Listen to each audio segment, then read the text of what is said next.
We've got Cynful creamy tomato and basil tortellini in our Instant Pot today.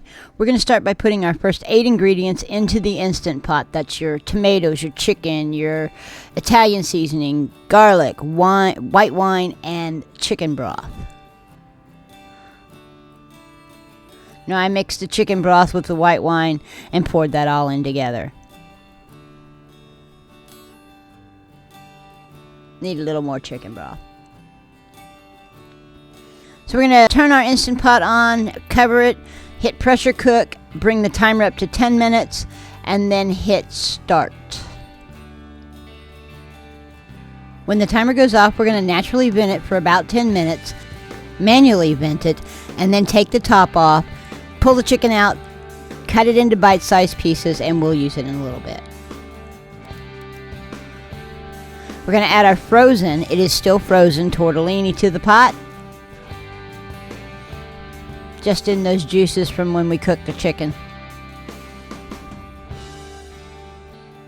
Then we're going to put the top back on it, and this is going to be a weird one. We hit pressure cook, take the timer all the way down to 0, and then hit start. Once that's gone off, we're going to vent it. It won't take very long to vent, and go ahead and pull the top off. Now we're going to start adding the rest of the ingredients. We're going to start out by returning the chicken to the pot. Now we've cut it up. I mixed the heavy cream and milk together. We're going to pour that in. And go ahead and add our Parmesan cheese and stir it all up.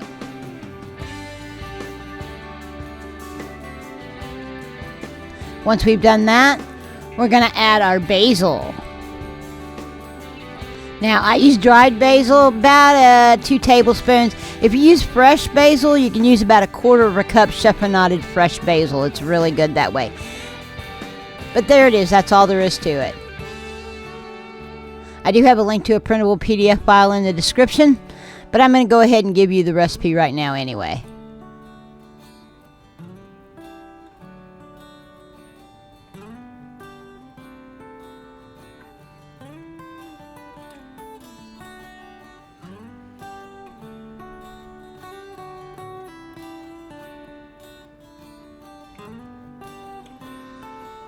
I would like to thank you guys for joining me in the kitchen today.